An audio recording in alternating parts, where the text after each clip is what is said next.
Okay, welcome everybody. Let's begin. So last segment of the chapter on measurement. So we're looking at applications of volume, and we're just going to start with a nice simple formula. Density being equal to mass divided by volume. Okay, so density, we obviously have objects that have different densities. All right, so maybe if this was a cushion, like you can think of stuffing that you put your head on. All right, it's not very dense. Whereas something like a rock that size would be incredibly dense, that the atoms are packed in nice and tight together. And so we've got density is just how heavy an object is. It's mass divided by how much space it occupies, which is volume. And then I've got these other three formulas here. So that's density is mass on volume, but we can also rearrange it to get volume.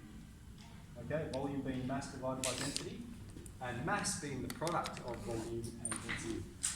So here we have an approximately spherically shaped apple. So we're just using an approximation here. It has a radius of 3 centimetres. We've given its mass. Find an approximate density for the apple. So density is going to be mass divided by volume. Now we have mass of 190 grams, but we don't have its volume. And so Nick, we're going to get an estimate for its volume. We've said it's approximately spherical. And so the volume of a sphere is 4 and 3 times pi times the radius to the power of 3. The radius is 3. So times 3 to the power of 3. So let's get a rough estimate for the size of the apple.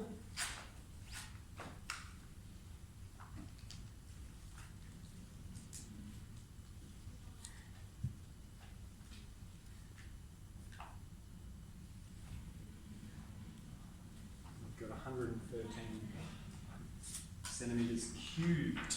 Okay, all of our units there are centimetres. And so then we've got enough information to answer the question.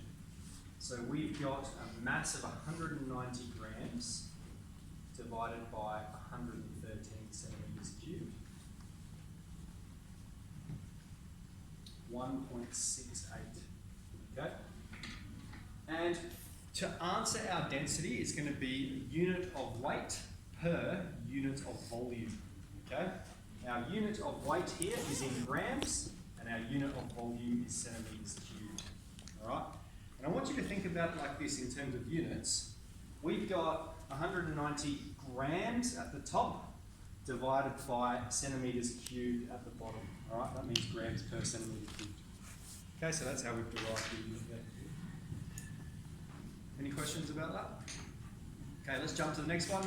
We've got some dimensions for a laptop. This time we're given its density, but we need to find its mass. Okay, so now we're using this formula here. So first we need to calculate its volume, and it's a rectangular prism, so its volume is just the product of its dimensions.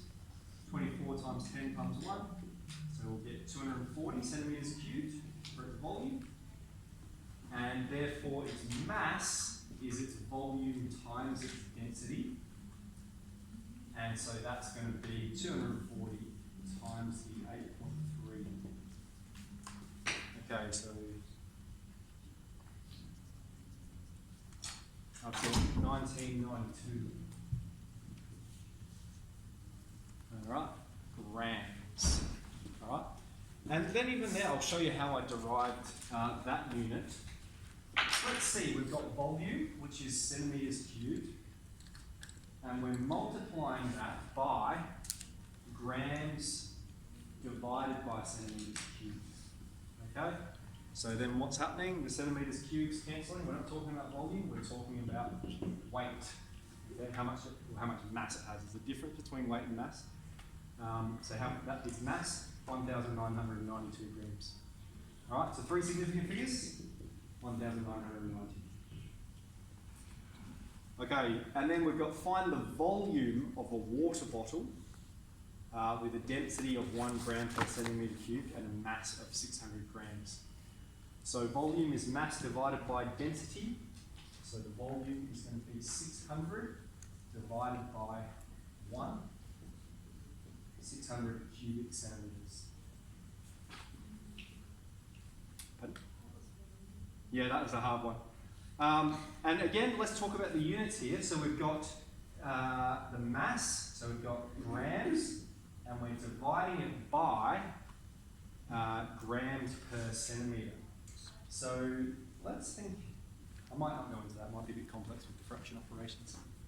So, but obviously we're talking about volume, and so our unit's going to be centimetres cubed. Okay, so this lesson, we're going to crack out this 3.6. It'll be pretty short, sharp, shiny. About halfway through the lesson, I'm going to show you part C of the assignment. Okay, I'm only going to show you one or two parts of it, but that should be enough to get you started on the rest of part C. I'll also hand out a practice test, so you'll be able to access that, which means Wednesday's lesson, so tomorrow, that's devoted to revision for your test on Friday, and working on your assignment. Okay, so on Friday we've got the test, and the draft is due. A couple of people moving around, I just want to make sure you're listening to me, this is important stuff here. It's all on a sector, but Wednesday your draft's due, and we're having that test. Okay, with the test, I haven't written it yet, but I'll let you know how long it's going to be, and I'll let you know how many marks it is. But all you need to know now is you've got to bring a cheat sheet along, that's fine, 1 A4 page, handwritten notes. Okay, you can't print anything, you can't glue anything on there, it just has to be one piece of paper, handwritten, single-sided, just like your normal cheat sheets. Cool? Any questions?